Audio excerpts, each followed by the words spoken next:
പ്രിയപ്പെട്ട വിദ്യാർത്ഥികളെ, ഇന്ന് നമ്മൾ ഡിസ്കസ് ചെയ്യുന്നത് accounting four partnership basic concepts.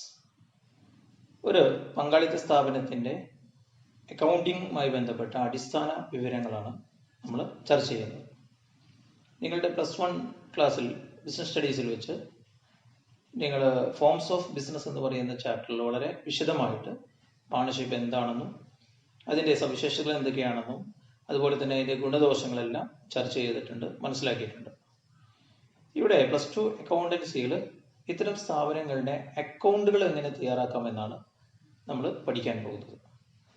തീർച്ചയായിട്ടും ഇതിൻ്റെ ബേസിക് കൺസെപ്റ്റ്സ് മുതൽ ഡിസൊല്യൂഷൻ ഓഫ് ഫേം, അതായത് ഒരു സ്ഥാപനം സ്റ്റോപ്പ് ചെയ്യുന്നത് വരെ, അത് പിരിച്ചുവിടുന്നത് വരെയുള്ള മുഴുവൻ കാര്യങ്ങളും അതുമായി ബന്ധപ്പെട്ട മുഴുവൻ അക്കൗണ്ടിങ് പ്രൊസീജിയറും നമ്മുടെ ഈ +2 സിലബസിൽ ഉൾപ്പെടുത്തിയിട്ടുണ്ട്.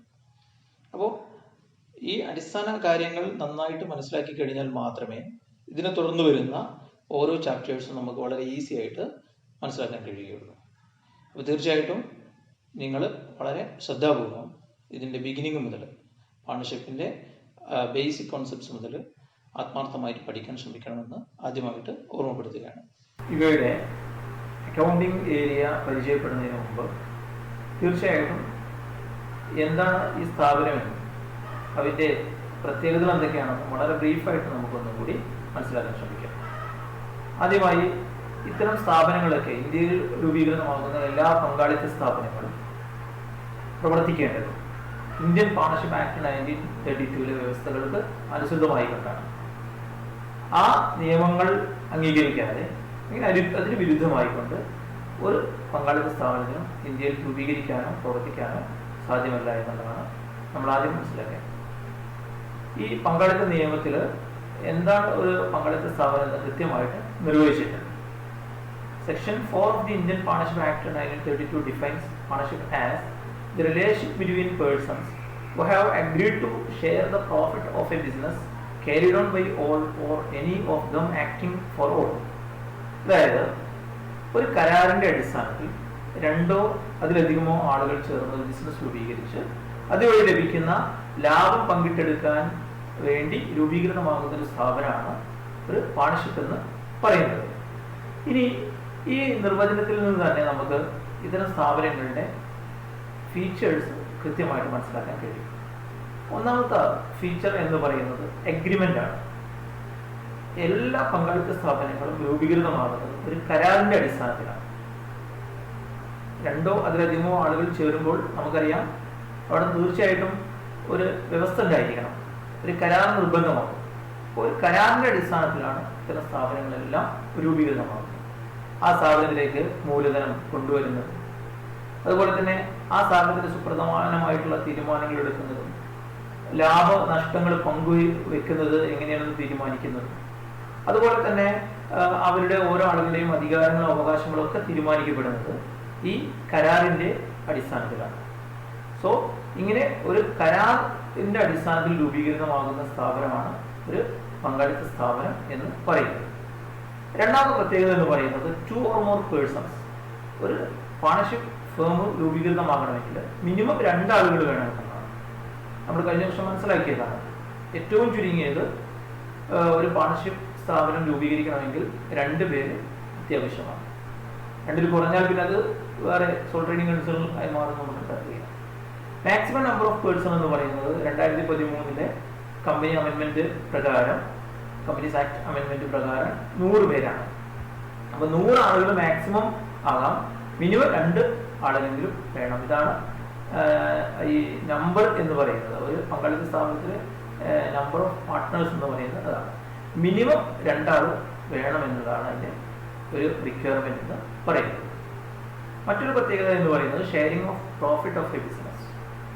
നിയമപരമായ ഒരു ലീഗൽ ബിസിനസ് നടത്തിക്കൊണ്ട് അതിൽ നിന്ന് ലഭിക്കുന്ന ലാഭം പങ്കുവെക്കുന്നതിന് വേണ്ടിയാണ് ഇത്തരം ഒരു സ്ഥാപനം രൂപീകരിക്കുന്നത്. അപ്പോൾ ഒരു ബിസിനസ് നടത്തി അതിലെ ലാഭം പങ്കുവെക്കുക എന്നുള്ള ലക്ഷ്യത്തോടു കൂടി രൂപീകൃതമാകുന്ന സ്ഥാപനത്തെ മാത്രമേ നമുക്ക് പാർട്ണർഷിപ്പിന്റെ ആ നിർവചനത്തിനുള്ളിൽ ഉൾപ്പെടുത്താൻ കഴിയുള്ളൂ. അങ്ങനെ ലാഭ സമ്പാദന ലക്ഷ്യമല്ലാതെയാണ് ഇവര് സ്ഥാപനം രൂപീകരിക്കുന്നതെങ്കിൽ അതിനൊരിക്കലും പാർട്ണർഷിപ്പ് എന്ന് പറയാൻ കഴിയില്ല. ഓക്കെ. ദെൻ നെക്സ്റ്റ് ഫീച്ചർ എന്ന് പറയുന്നത് മ്യൂച്വൽ ഏജൻസിയാണ്. അതായത് എല്ലാ പാർട്ട്നേഴ്സും പരസ്പരം ഏജന്റ് പ്രിൻസിപ്പൽ റിലേഷൻഷിപ്പ് ഉണ്ട്. അങ്ങനെ പറഞ്ഞാൽ ഓരോ പാർട്ട്ണർക്കും സ്വന്തമായിട്ട് ഈ സ്ഥാപനത്തിന് വേണ്ടി തീരുമാനം കൈക്കൊള്ളാനുള്ള അവകാശമുണ്ട്. അതോടൊപ്പം തന്നെ അദ്ദേഹത്തിന് മറ്റുള്ളവർക്ക് വേണ്ടി മറ്റുള്ളവരുടെ പേരിൽ തീരുമാനമെടുക്കാനുള്ള അവകാശം കൂടി നിലനിൽക്കുന്നു എന്നാണ്. അതായത് ഒരേ സമയം അദ്ദേഹം പ്രിൻസിപ്പലാണ്, അതോടൊപ്പം തന്നെ ഏജന്റുമാണ്. മറ്റു പാർട്ട്നേഴ്സിന്റെ ഏജന്റ് ആയിക്കൊണ്ടും അദ്ദേഹത്തിന് പ്രവർത്തിക്കാൻ കഴിയും. He can take decision on behalf of others. മറ്റുള്ള ആളുകളുടെ പേരിൽ അല്ലെങ്കിൽ അവർക്ക് വേണ്ടിയിട്ട് തീരുമാനങ്ങൾ ഈ സ്ഥാപനത്തിന് വേണ്ടി കൈക്കൊള്ളാനുള്ള അവകാശമുള്ള ആൾക്കാരാണ് ഓരോ പാർട്ട്നേഴ്സും. അതുകൊണ്ട് തന്നെ പാർട്ട്നേഴ്സ് തമ്മിൽ ഒരു ഏജന്റ് പ്രിൻസിപ്പൽ റിലേഷൻഷിപ്പാണ്, മ്യൂച്വൽ ഏജൻസി നിലനിൽക്കുന്നു എന്ന് നമുക്ക് പറയാൻ കഴിയും. ദെൻ അൺലിമിറ്റഡ് ലയബിലിറ്റി നമ്മൾ കഴിഞ്ഞ വർഷം വളരെ ക്ലിയർ ആയിട്ട് മനസ്സിലാക്കിയതായി ബിസിനസ് സ്റ്റഡീസിൽ പഠിച്ചതാണ്. അതായത് എല്ലാ പാർട്ട്നേഴ്സിന്റെയും ബാധ്യത എന്ന് പറയുന്നത് അപരിമിതമാണ്. അതായത് ഒരിക്കലും അയാളുടെ ആ ബിസിനസ്സിലുള്ള ഇൻവെസ്റ്റ്മെന്റിൽ അത് ഒതുങ്ങുന്നതല്ല. ബിസിനസ്സിൽ അദ്ദേഹത്തിന് നഷ്ടം സംഭവിച്ച് ബിസിനസ്സിൽ ഒരുപാട് കടബാധ്യതകൾ ഉണ്ടായിക്കഴിഞ്ഞാൽ ആ ബാധ്യതകൾക്ക് അയാളുടെ ബിസിനസ് മാത്രമല്ല അയാൾക്ക് നഷ്ടപ്പെടുക. കടക്കാർക്ക് ഇദ്ദേഹത്തിന്റെ പേഴ്സണൽ പ്രോപ്പർട്ടി, ഓരോ പാർട്ട്നേഴ്സിന്റെയും പേഴ്സണൽ പ്രോപ്പർട്ടിയിൽ അയാളുടെ വ്യക്തിപരമായിട്ടുള്ള സ്വത്തുവകകളിൽ അവകാശം ഉണ്ടാകും എന്നുള്ളതാണ് ഇതിന്റെ പ്രത്യേകത. സോ എല്ലാ പാർട്ട്നേഴ്സിന്റെയും ബാധ്യത എന്ന് പറയുന്നത് ആ ബിസിനസ്സിൽ മാത്രം ഒതുങ്ങുന്നതല്ല, അത് അവരുടെ സ്വകാര്യ സ്വത്തിലേക്ക് കൂടി വ്യാപിക്കുന്നു എന്നുള്ളതാണ് അൺലിമിറ്റഡ് ലയബിലിറ്റി എന്നതുകൊണ്ട് അർത്ഥമാക്കുന്നത്. ദെൻ അഗ്രിമെന്റ് നമ്മൾ നേരത്തെ പറഞ്ഞു കഴിഞ്ഞു. വളരെ എസെൻഷ്യൽ ആയിട്ടുള്ള ഒരു ഘടകം, ഒരു പാർട്ണർഷിപ്പ് ഫേമിന്റെ ഏറ്റവും പ്രധാനപ്പെട്ട ഒരു ഘടകം എന്ന് പറയുന്നത് അവ രൂപീകൃതമാകുന്നത് കരാറിന്റെ അടിസ്ഥാനത്തിലാണ് എന്നതാണ്. അപ്പോൾ ഒരു കരാർ പ്രകാരം രൂപീകൃതമാകുന്ന സ്ഥാപനങ്ങളെ നമ്മൾ പാർട്ണർഷിപ്പ് എന്ന് വിളിക്കുന്നു. ഇവിടെ ഈ അഗ്രിമെന്റ് എന്ന് പറയുന്നത് രണ്ട് രീതിയിലാണ്. Oral or written agreement. അത് ഒരു ഓപ്ഷണൽ ആയിട്ടുള്ള കാര്യമാണ്. ഒരു സ്ഥാപനത്തിന് നിയമപരമായി വേണമെങ്കിൽ ഓറൽ അഗ്രിമെന്റ് സ്വീകരിക്കാം, അല്ലെങ്കിൽ റിട്ടൺ അഗ്രിമെന്റ് ആകാം. ഏറ്റവും പ്രിഫറബിൾ ആയിട്ട് പറയുന്നത്, ഏറ്റവും അഭികാമ്യമായിട്ടുള്ളത് റിട്ടൺ അഗ്രിമെന്റ് ആണ്. കാര്യം പിന്നീട് എന്തെങ്കിലും ഒരു ഇഷ്യൂ വരികയാണെന്നുണ്ടെങ്കിൽ, എന്തെങ്കിലും അഭിപ്രായ വ്യത്യാസങ്ങൾ വരികയാണെങ്കിൽ, അല്ലെങ്കിൽ നമുക്ക് കോടതിയിലും വല്ല ഒരു കേസിന്റെ തെളിവായിക്കൊണ്ട് വല്ല ഡോക്യുമെന്റുകളും സബ്മിറ്റ് ചെയ്യേണ്ട സാഹചര്യം വരികയാണെങ്കിൽ, അങ്ങനത്തെ ഘട്ടങ്ങളിലൊക്കെ ഏറ്റവും ഉത്തമമായിട്ടുള്ളത്, ഏറ്റവും സ്വീകാര്യമായിട്ടുള്ളത് ഒരു റിട്ടൺ അഗ്രിമെന്റ് ആണെന്നാണ് പറയുന്നത്. അപ്പോൾ ഏറ്റവും ബെസ്റ്റ് റിട്ടൺ അഗ്രിമെന്റ് ആണെന്നാണ് നമ്മൾ മനസ്സിലാക്കേണ്ടത്. So here A contract or decision that two or more people made together ആണ് രണ്ടോ അതിലധികമോ ആളുകൾ തയ്യാറാക്കുന്ന ഒരു കോൺട്രാക്ട് അല്ലെങ്കിൽ ഒരു ഡിസിഷനെയാണ് നമ്മൾ എഗ്രിമെന്റ് എന്ന് സിംപ്ലി വിളിക്കുന്നത്. ഈ അഗ്രിമെന്റ് നമ്മൾ നേരത്തെ സൂചിപ്പിച്ച പോലെ ഓറൽ അഗ്രിമെന്റ് ആകാം, അല്ലെങ്കിൽ റിട്ടൺ അഗ്രിമെന്റ് ആകാം. ഈ റിട്ടൺ അഗ്രിമെന്റിനെയാണ് നമ്മൾ പാർട്ണർഷിപ്പ് ഡീഡ് എന്ന് വിശേഷിപ്പിക്കുന്നത്. So written agreement is called partnership deed. കൂടി വിശദമായിട്ട് നോക്കിക്കഴിഞ്ഞാൽ the document which contains the terms of the agreement is called partnership deed. ഈ പാർട്ട്നേഴ്സ് തമ്മിലുണ്ടാക്കിയ കരാറിന്റെ വ്യവസ്ഥകൾ അടങ്ങിയിട്ടുള്ള ഒരു പ്രമാണമാണ് നമ്മൾ ശരിക്ക് പാർട്ണർഷിപ്പ് ഡീഡ് എന്ന് പറയുന്നത്. അപ്പോൾ ഈ പാർട്ട്നേഴ്സ് തമ്മിലുണ്ടാക്കിയിരിക്കുന്ന കരാറിന്റെ റിട്ടൺ ഫോർമാറ്റ്, ആ ഡോക്യുമെന്റിനെയാണ് നമ്മൾ പാർട്ണർഷിപ്പ് ഡീഡ് എന്ന് വിളിക്കുന്നത്. It's a legal document signed by the makers. ഇതിന് നിയമപരമായിട്ട് പ്രാബല്യമുള്ളതാണ്, നിയമമായിട്ട് വളരെയധികം അംഗീകാരമുള്ള ഒരു രേഖയാണിത്. ഇതിലെ എല്ലാ അംഗങ്ങളും എല്ലാ പാർട്ട്നേഴ്സും സൈൻ ചെയ്യേണ്ടതുണ്ട്. This is registered with registrar of firms. നമ്മൾ ഒരു പാർട്ണർഷിപ്പ് ഫേം രജിസ്റ്റർ ചെയ്യുന്ന സമയത്ത് ഈ ഡീഡിന്റെ അടിസ്ഥാനത്തിലാണ് നമ്മൾ രജിസ്ട്രേഷൻ നടത്തുന്നത്. Then the clauses of partnership deed can be altered with the consent of partners. ഇനി നമ്മൾ പാർട്ണർഷിപ്പ് ഡീഡിൽ നമ്മുടെ കരാറിൽ വല്ല ആൾട്ടറേഷൻ വരുത്തണമെങ്കിൽ എല്ലാ പാർട്ട്നേഴ്സിന്റെയും സമ്മതത്തോട് കൂടിയിട്ട് നമുക്കത് സാധ്യമാകുന്നു എന്നതാണ് കണ്ടൻസ് ഓഫ് പാർട്ണർഷിപ്പ് ഡീഡ്. ഒരു പാർട്ണർഷിപ്പ് ഡീഡിൽ പ്രധാനമായിട്ട് ഉൾപ്പെടുത്തേണ്ട ഘടകങ്ങൾ എന്തൊക്കെയാണ്, അതിൻ്റെ ഉള്ളടക്കം എന്താണെന്നുള്ളതാണ് നമ്മൾ ചർച്ച ചെയ്യുന്നത്. ഇത് വളരെ വിശദമായിട്ട് നിങ്ങൾ പ്ലസ് 1 പഠിച്ചിട്ടുണ്ട്. ഇവിടെ നമ്മൾ ഒരു 10 പോയിന്റുകൾ മാത്രമാണ് ലിസ്റ്റ് ചെയ്യുന്നത്. ഒന്നാമത്തെ കാര്യം എന്ന് പറയുന്നത് name and address of the firm and it's main business. നമ്മൾ ആരംഭിച്ചിട്ടുള്ള സ്ഥാപനത്തിൻ്റെ പേര്, നമ്മൾ തുടങ്ങുന്ന ബിസിനസ്സിന് നമ്മളൊരു പേര് നേരത്തെ തന്നെ നിർണ്ണയിച്ചിട്ടുണ്ടായിരിക്കും. ആ പേര്, അതുപോലെ തന്നെ അഡ്രസ് ഓഫ് ദ ഫേം, ആ സ്ഥാപനത്തിൻ്റെ മേൽവിലാസം, എവിടെയാണ് അതിൻ്റെ ലൊക്കേഷൻ, ഈ ഡീറ്റെയിൽസ് തീർച്ചയായിട്ടും നമ്മുടെ കരാറിൽ ഉൾപ്പെടുത്തിയിരിക്കണം. സ്ഥാപനത്തിൻ്റെ പേരും മേൽവിലാസവും. And it's a main business, എന്ത് ബിസിനസ്സാണ് നമ്മൾ പ്രധാനമായിട്ടും ചെയ്യുന്നത്, അപ്പോൾ നമ്മളുടെ ഒബ്ജക്റ്റീവ് എന്താണ്, നമ്മൾ എന്ത് ബിസിനസ് ചെയ്യാൻ വേണ്ടിയിട്ടാണ് ഇവിടെ ഇങ്ങനെ ഒരു പാർട്ണർഷിപ്പ് ഫേം രൂപീകരിച്ചിട്ടുള്ളതെന്നും അതുപോലെ തന്നെ ആ സ്ഥാപനത്തിൻ്റെ പേരും മേൽവിലാസവും തീർച്ചയായിട്ടും നമ്മുടെ കരാറിൽ നമ്മൾ ഉൾക്കൊള്ളിക്കണം. രണ്ടാമത്തെ പോയിന്റ് എന്ന് പറയുന്നത് name and address of all partners. ഈ സ്ഥാപനത്തിലെ പാർട്ട്നേഴ്സ് ആയിട്ടുള്ള മുഴുവൻ വ്യക്തികളുടെയും പേരും അവരുടെ മേൽവിലാസവും തീർച്ചയായിട്ടും ഈ കരാറിൽ ഉൾക്കൊള്ളിച്ചിരിക്കണം. Third point, amount of capital to be contributed by each partner. ഇങ്ങനൊരു ബിസിനസ് രൂപീകരിക്കുമ്പോൾ, ഒരു പങ്കാളിത്ത സ്ഥാപനം രൂപീകൃതമാകുമ്പോൾ ഓരോ പാർട്ട്ണർമാരും, ഓരോ അംഗങ്ങളും എത്ര മൂലധനമാണ് കൊണ്ടുവരേണ്ടത്, ഓരോ ആളുകളും കോൺട്രിബ്യൂട്ട് ചെയ്യേണ്ട ക്യാപിറ്റൽ എത്രയാണെന്നുള്ളത് വളരെ കൃത്യമായിട്ട് നമ്മളുടെ കരാറിൽ നമ്മൾ ഉൾപ്പെടുത്തിയിരിക്കണം. ഫോർത്ത് പോയിന്റ് എന്ന് പറയുന്നത് accounting period of the firm. നമ്മൾ ഈ സ്ഥാപനത്തിൻ്റെ കണക്കുകൾ തയ്യാറാക്കുന്നത് ഏതു മുതലാണ് അതിൻ്റെ പീരീഡ്, അക്കൗണ്ടിങ് പീരീഡ് കണക്കാക്കുന്നത്, അത് കലണ്ടർ ഇയറിനെ ബേസ് ചെയ്തുകൊണ്ടാണോ അതല്ല ഫിനാൻഷ്യൽ ഇയറിനെ ബേസ് ചെയ്തുകൊണ്ടാണോ, അതിൻ്റെ അക്കൗണ്ടിങ് പീരീഡ് ഏതാണ് എന്നുള്ളത് നമ്മളുടെ കരാറിൽ നമ്മൾ തീർച്ചയായിട്ടും പറഞ്ഞിരിക്കണം. ഫിഫ്ത്ത് പോയിന്റ് എന്ന് പറയുന്നത് date of commencement of partnership. എന്ന് മുതലാണ് ഇങ്ങനൊരു പാർട്ണർഷിപ്പ് രൂപീകൃതമായതെന്ന് നമ്മളുടെ കരാറിൽ ഉൾക്കൊള്ളിച്ചിരിക്കണം. എന്നാണ് ഈ ബിസിനസ്, നമ്മളുടെ ഇങ്ങനെയുള്ള ഒരു പാർട്ണർഷിപ്പ് ഫോമിലുള്ള ഒരു ബിസിനസ് നമ്മൾ രൂപീകൃതമാക്കി, ആ കരാർ എന്നാണ് നിലവിൽ വന്നത്, അത് തീർച്ചയായിട്ടും നമ്മളുടെ കരാറിൻ്റെ ഭാഗമായിട്ട് നമ്മൾ ഉൾപ്പെടുത്തിയിരിക്കണം. സിക്സ്ത് പോയിന്റ് എന്ന് പറയുന്നത് profit and loss sharing ratio. നമ്മൾക്കറിയാം, ഒരു പാർട്ണർഷിപ്പ് ഫേം രൂപീകൃതമാകുന്നത് തന്നെ അതിലൂടെ നമുക്ക് ലഭിക്കുന്ന ലാഭം പങ്കുവെക്കുന്നതിന് വേണ്ടിയാണ്. ഇനി ഒരു പക്ഷേ നഷ്ടവുമായേക്കാം. ഇങ്ങനെ ഒരു സ്ഥാപനത്തിൻ്റെ റിസൾട്ട് എങ്ങനെ ഷെയർ ചെയ്യണം, പ്രോഫിറ്റ് ആണെങ്കിലും ലോസ് ആണെങ്കിലും അത് എങ്ങനെയാണ് പങ്കുവെക്കപ്പെടേണ്ടത്, വീതിക്കേണ്ടത് എങ്ങനെയാണ്, ഇത് കൃത്യമായിട്ട് അതിൻ്റെ അനുപാതം എങ്ങനെയാണ് ഓരോ പാർട്ട്നേഴ്സിനിടയിൽ ഡിസ്ട്രിബ്യൂട്ട് ചെയ്യേണ്ടത് എന്നുള്ളത് കൃത്യമായി ആ റേഷ്യോ നമ്മളുടെ ഡീഡിൽ മെൻഷൻ ചെയ്തിരിക്കണം. Then rate of interest on capital, loan, drawings etcetera.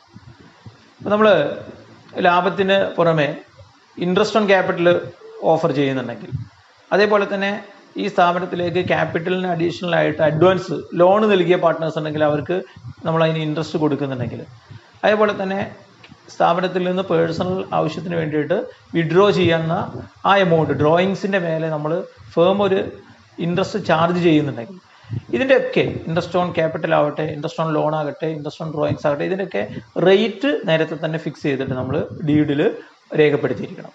എത്ര നിരക്കിലാണ് നമ്മൾ പലിശ ഈടാക്കേണ്ടത്, ക്യാപിറ്റൽ, ഇൻട്രസ്റ്റ് ഓൺ ക്യാപിറ്റൽ ആണെങ്കിലും ഇൻട്രസ്റ്റ് ഓൺ ലോൺ ആണെങ്കിലും ഇൻട്രസ്റ്റ് ഓൺ ഡ്രോയിങ്സ് ആണെങ്കിലും എത്ര നിരക്കിലാണ് നമ്മൾ ഇൻട്രസ്റ്റ് ചാർജ് ചെയ്യേണ്ടത് അല്ലെങ്കിൽ ഇൻട്രസ്റ്റ് കൊടുക്കേണ്ടത് എന്നുള്ളത് കൃത്യമായി നമ്മളുടെ രേഖയിൽ, നമ്മുടെ ഡീഡിൽ ഉൾപ്പെടുത്തിയിട്ടുണ്ടായിരിക്കണം.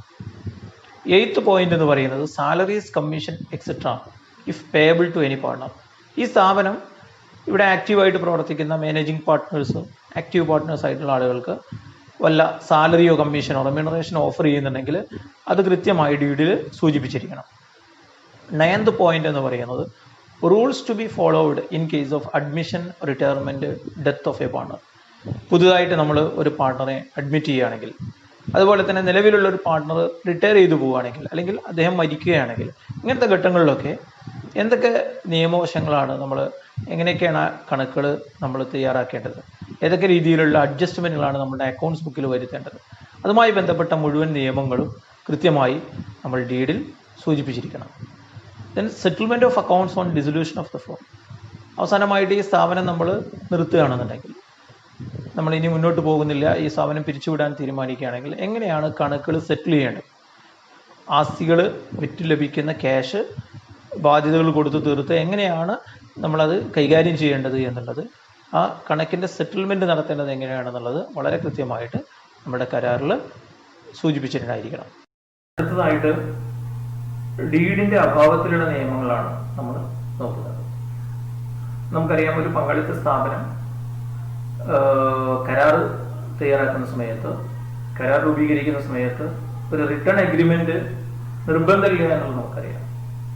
ഇനി ഏതെങ്കിലും ഒരു സ്ഥാപനം റിട്ടേൺ ആയിട്ട് പാർട്ണർഷിപ്പ് ഡീഡ് തയ്യാറാക്കാതിരിക്കുകയോ അല്ലെങ്കിൽ അവർ തയ്യാറാക്കിയ ഡീഡിൽ ചില വ്യവസ്ഥകൾ ഉൾപ്പെടുത്താതിരിക്കുകയോ ചെയ്യുമ്പോൾ അതിന് അങ്ങനത്തെ ഒരു ഇഷ്യൂ ഉണ്ടാകുന്ന സമയത്ത് ഏത് നിയമമാണ് ആപ്ലിക്കബിൾ ആകുന്നത്, അവിടെ ബാധകമാകുന്നത്, നമ്മൾ എടുക്കേണ്ടത് ഏത് നിയമത്തിലെ വ്യവസ്ഥകളാണെന്നുള്ളത് നമ്മൾ മനസ്സിലാക്കേണ്ടത്. ഏതെങ്കിലും ഒരു സ്ഥാപനം ഇങ്ങനെ ഡീഡ് തയ്യാറാക്കാതിരിക്കുക അല്ലെങ്കിൽ അവർ തയ്യാറാക്കിയ കരാറിൽ ചില വ്യവസ്ഥകൾ ഉൾപ്പെടുത്താതിരിക്കുകയോ ചെയ്യുകയാണെങ്കിൽ ഇന്ത്യൻ പാർട്ണർഷിപ്പ് ആക്ട് 1932 നിയമങ്ങളാണ് ബാധകമാകുന്നത്. അപ്പോൾ ഇന്ത്യൻ പാർട്ണർഷിപ്പ് ആക്ട് എന്ന് പറയുന്നത് വളരെ വ്യവസ്ഥാപിതമായിട്ടുള്ള നിയമമാണ്, വളരെ കോംപ്രിഹെൻസീവായിട്ട് ഒരുപാട് കാര്യങ്ങൾ ഉൾക്കൊള്ളുന്ന വിശാലമായിട്ടുള്ള ഒരു നിയമമാണ്. ആ നിയമത്തിൽ എന്താണ് പറഞ്ഞിട്ടുള്ളത് നോക്കിക്കൊണ്ടാണ് ആ പ്രോബ്ലം നമ്മൾ സെറ്റിൽ ചെയ്യേണ്ടത്. സോ ഡീഡ് ഇല്ലെങ്കിൽ ബാധകമാകുന്ന നിയമം എന്ന് പറയുന്നത് ഇന്ത്യൻ പാർട്ണർഷിപ്പ് ആക്ട് ആണെന്ന് മനസ്സിലാക്കുക. ഇന്ത്യൻ പാർട്ണർഷിപ്പ് ആക്ടിലെ വ്യവസ്ഥകളാണ് ബാധകമാകുക എന്നുള്ളത് നമ്മൾ മനസ്സിലാക്കേണ്ടത്. ഇനി ഇങ്ങനെ നമ്മളുടെ ഒരു സിലബസ് അനുസരിച്ച് നമ്മുടെ ഒരു എക്സാമിനേഷന്റെ പോയിന്റ് ഓഫ് വ്യൂ നമ്മൾ ചിന്തിക്കുന്ന സമയത്ത് ഡീഡിന്റെ അഭാവത്തിൽ ഉള്ള എല്ലാ കാര്യങ്ങളും നമ്മൾ ചർച്ച ചെയ്യുന്നില്ല. ഡീഡിന്റെ അഭാവത്തിൽ താഴെ പറയുന്ന കാര്യങ്ങൾ എന്തൊക്കെയാണ് ചെയ്യേണ്ടത്, അതുമായി ബന്ധപ്പെട്ട റൂൾസ് എന്താണ് എന്നുള്ളതാണ് നമ്മൾ നോക്കുന്നത്. ഒന്നാമതായിട്ട് പ്രോഫിറ്റ് ഷെയറിങ് എങ്ങനെ നടക്കും. നമുക്കറിയാം ഒരു കരാറിൽ പങ്കാളികൾ പ്രോഫിറ്റ് ഷെയർ ചെയ്യേണ്ടത് ഇന്ന അനുപാതത്തിലാണെന്ന് കൃത്യമായിട്ട് പറഞ്ഞിട്ടുണ്ടെങ്കിൽ അവിടെ യാതൊരു തർക്കവും ഉടലെടുക്കുന്നില്ല.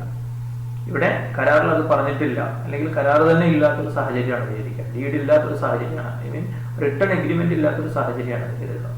അങ്ങനെയാണെങ്കിൽ തീർച്ചയായിട്ടും ഒരു തുല്യമായിട്ടാണ് വിധിക്കേണ്ടത്. ഇന്ത്യൻ പങ്കാളിത്ത നിയമത്തിൽ, ഇന്ത്യൻ പാർട്ണർഷിപ്പ് ആക്ടിൽ കൃത്യമായിട്ട് പറയുന്നു, പങ്കാളികൾ തുല്യമായിട്ട് അവരുടെ പ്രോഫിറ്റ് ഷെയർ ചെയ്യണം. ഇനി മറ്റൊരു സംഭവം ഇൻട്രസ്റ്റ് ഓൺ ക്യാപിറ്റലാണ്. നമുക്കറിയാം ഇങ്ങനെ ഇൻട്രസ്റ്റ് ഓൺ ക്യാപിറ്റൽ ഒരു സ്ഥാപനം ഓഫർ ചെയ്യുന്നുണ്ടെങ്കിൽ തീർച്ചയായിട്ടും അത് ഡീഡിൽ അതിന്റെ നിരക്ക് മെൻഷൻ ചെയ്തിട്ടുണ്ടായിരിക്കണം. ഡീഡിൽ സൂചിപ്പിച്ചിട്ടില്ല എങ്കിൽ അതിൻ്റെ ഒരു കോൺസിക്വൻസ് എന്ന് പറയുന്നത്, പങ്കാളിത്ത നിയമം പറയുന്നത്, ഒരു ഇൻട്രസ്റ്റും ക്യാപിറ്റലിന് മേലെ ലഭിക്കില്ല എന്നാണ്. No interest on capital.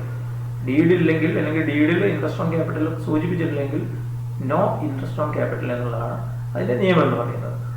മറ്റൊന്ന് സാലറി ഓർ കമ്മീഷനാണ്. ഈ പങ്കാളിത്ത സ്ഥാപനത്തിൽ മാനേജിംഗ് പാർട്ണറായിട്ടുള്ള ആളുകൾ അല്ലെങ്കിൽ വളരെ സജീവമായിട്ട് അവിടെ ആക്ട് ചെയ്യുന്ന ആളുകൾക്ക് ഒരു റെമ്യൂണറേഷൻ ഓഫർ ചെയ്യാറുണ്ട്. ഇങ്ങനെ ഉള്ള റെമ്യൂണറേഷൻ സാലറി ആയിട്ടോ കമ്മീഷനായിട്ടോ അവർക്ക് ലഭിക്കുന്ന ഈ എമൗണ്ട് ഡീഡിൽ മെൻഷൻ ചെയ്യണം. എത്രയാണ് അവർക്ക് കൊടുക്കേണ്ടത് എന്നുള്ളത് അവരുടെ കരാറിൽ ഉൾപ്പെടുത്തിയിട്ട് ഉണ്ടായിരിക്കണം.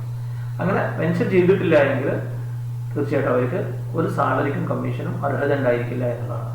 അപ്പോൾ കരാറിൽ സാലറിയോ കമ്മീഷനോ മെൻഷൻ ചെയ്യാത്ത ഒരു ഘട്ടത്തിൽ ഒരിക്കലും ഒരു പാർട്ണർക്കും സ്ഥാപനത്തിൽ നിന്ന് ഒരു തരത്തിലുള്ള പ്രതിഫലവും സാലറി ആയിട്ടോ കമ്മീഷനായിട്ടോ ലഭിക്കില്ല എന്നുള്ളതാണ് മറ്റൊരു നിയമം എന്ന് പറയുന്നത്.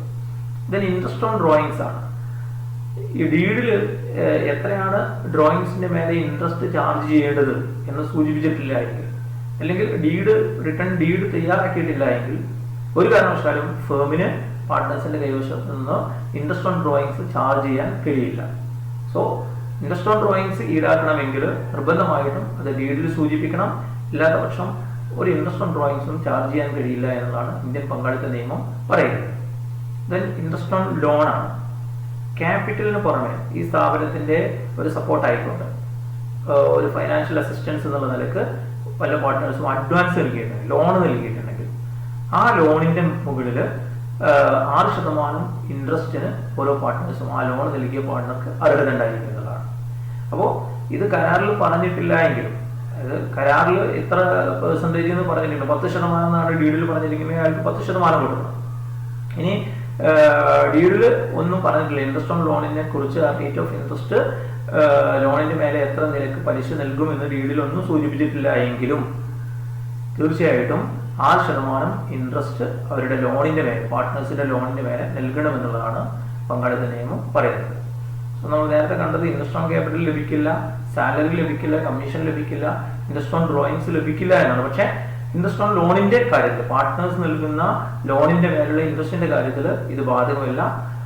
ഡീഡിൽ പ്രത്യേകിച്ച് ഇൻട്രസ്റ്റ് പറഞ്ഞിട്ടുണ്ടെങ്കിൽ അത്രയും ശതമാനം ലഭിക്കും. ഒന്നും പറഞ്ഞിട്ടില്ലെങ്കിൽ തീർച്ചയായിട്ടും അവർക്ക് 6% ഇൻട്രസ്റ്റ് നൽകേണ്ടതുണ്ട്. Then admission of A new partner, ഒരു പുതിയ ആളെ ഫേമിലേക്ക് പാർട്ണറായിട്ട് എടുക്കുന്നതുമായി ബന്ധപ്പെട്ട നിയമം എന്ന് പറഞ്ഞാൽ, ഇത് ഡീഡ് ഉണ്ടെങ്കിൽ കൃത്യമായിട്ട് ഡീഡിൽ നമുക്ക് അഡ്മിഷനുമായി ബന്ധപ്പെട്ട നടപടിക്രമങ്ങൾ കൃത്യമായിട്ട് സൂചിപ്പിക്കാം. ഇനി ഡീഡ് തയ്യാറാക്കാതിരിക്കുകയോ അല്ലെങ്കിൽ ഡീഡിൽ അഡ്മിഷനുമായി ബന്ധപ്പെട്ട കാര്യങ്ങൾ ഉൾപ്പെടുത്താതിരിക്കുകയോ ചെയ്യുകയാണെങ്കിൽ ഒരു വ്യവസ്ഥ എന്ന് പറയുന്നത്, അതിൻ്റെ ഒരു നിയമം എന്ന് പറയുന്നത്, ആക്ട് പറയുന്നത്, ഇത് കൺസെന്റ് ഓഫ് ഓൾ പാർട്ട്നേഴ്സ്, എല്ലാ പാർട്ട്നേഴ്സിന്റെയും സമ്മതം ഉണ്ടെങ്കിൽ മാത്രമേ ഒരു ന്യൂ പാർട്ണറെ നമുക്ക് എടുക്കാൻ കഴിയില്ല. ഏതെങ്കിലും ഒരു പാർട്ണർ പുതിയ ആളെ എടുക്കാൻ കഴിയില്ല എന്നുള്ളൊരു എതിർപ്പ് അദ്ദേഹത്തിന്റെ ഭാഗത്തുനിന്ന് വരികയാണെങ്കിൽ ഒരു പുതിയ പാർട്ണറെ അഡ്മിറ്റ് ചെയ്യാൻ കഴിയില്ല.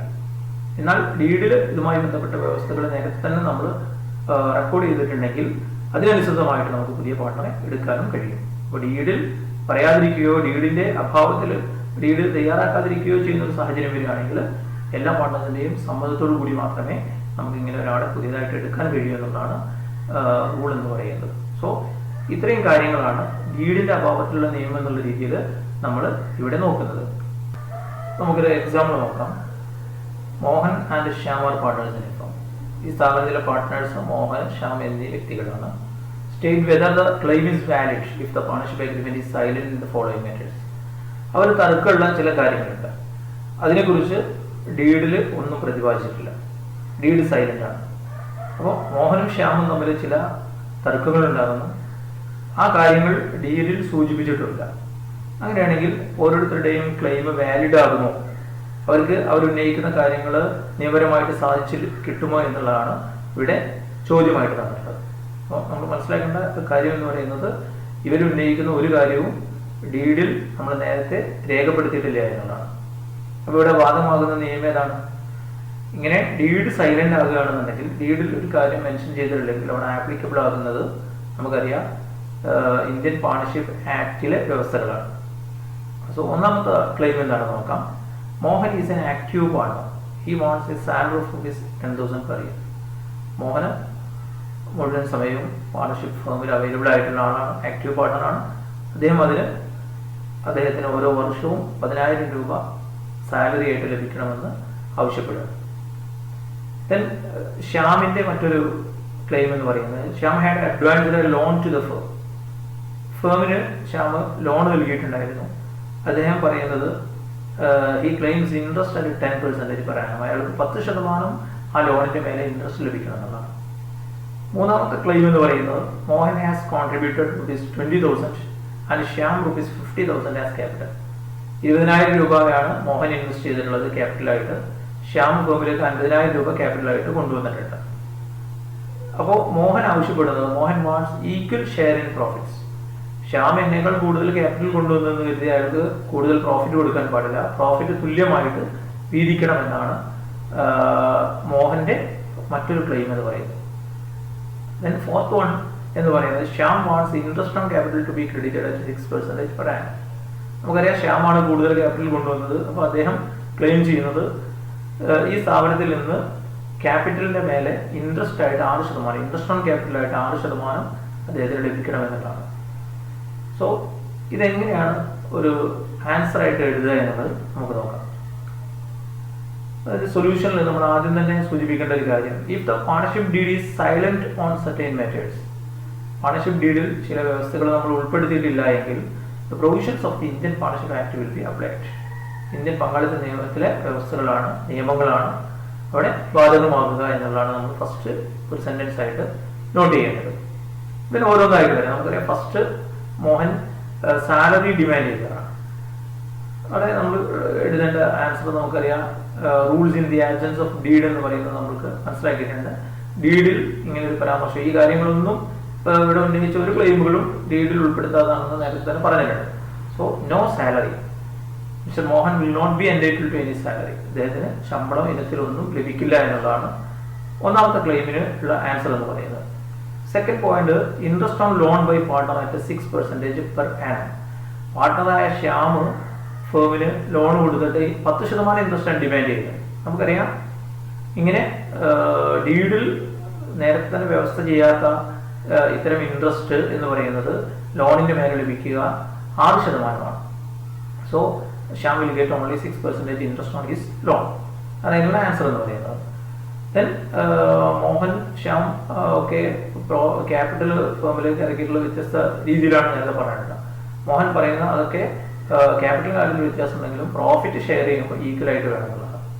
അപ്പോൾ ഇതും ഡീഡിൽ നേരത്തെ അഗ്രി ചെയ്യാത്ത കാര്യമാണെന്ന് നമുക്കറിയാം. സോ ഡീഡിൽ പരാമർശിക്കാത്തത് കൊണ്ട് തന്നെ, രേഖപ്പെടുത്താത്തത് കൊണ്ട് തന്നെ പ്രോഫിറ്റ് തുല്യമായി ഇരിക്കും. പ്രോഫിറ്റ് ഷെയറിംഗ് റേഷ്യോ ഡീഡിൽ നമ്മളുടെ അഗ്രിമെന്റിൽ നമ്മൾ നേരത്തെ രേഖപ്പെടുത്തിയിട്ടില്ലെങ്കിൽ rules in the absence of deed എന്ന് പറഞ്ഞ് നമ്മൾ മനസ്സിലാക്കിയിട്ടുണ്ട്. പ്രോഫിറ്റ് ഈക്വൽ ആയിട്ടാണ് വീതിക്കേണ്ടത്. Then regarding interest on capital, Shyam interest on capital 6% demand ചെയ്യുന്നു. നമുക്കറിയാം ഡീഡിൽ പരാമർശിക്കാത്ത ഒരു കാര്യവും ഇൻട്രസ്റ്റ് ആയിട്ട് ലഭിക്കുന്നില്ല. ഇൻട്രസ്റ്റ് ഓൺ ലോൺ ഒഴികെ വേറെ ഒന്നും ലഭിക്കുന്നില്ല. So no interest on capital, Shyam will not get any interest on capital. ഈ രീതിയിലാണ് ഇത്തരം ഒരു ക്വസ്റ്റ്യൻ വരികയാണെങ്കിൽ നമ്മൾ ആൻസർ ചെയ്യേണ്ടത്. സോ ഇത്രയും കാര്യങ്ങളാണ് നമ്മൾ ഇന്നത്തെ ക്ലാസ്സിൽ ഉൾപ്പെടുത്തിയിട്ടുള്ളത്. ഇതിൻ്റെ ബാക്കി കാര്യങ്ങൾ മറ്റ് അക്കൗണ്ടിങ് സെക്ഷനിലേക്ക് നമുക്ക് അടുത്ത ക്ലാസ്സിൽ വരാം. ഇത്തരം കാര്യങ്ങൾ നിങ്ങൾ നന്നായിട്ട് നോക്കുക. ഓക്കെ, നന്ദി, നമസ്കാരം.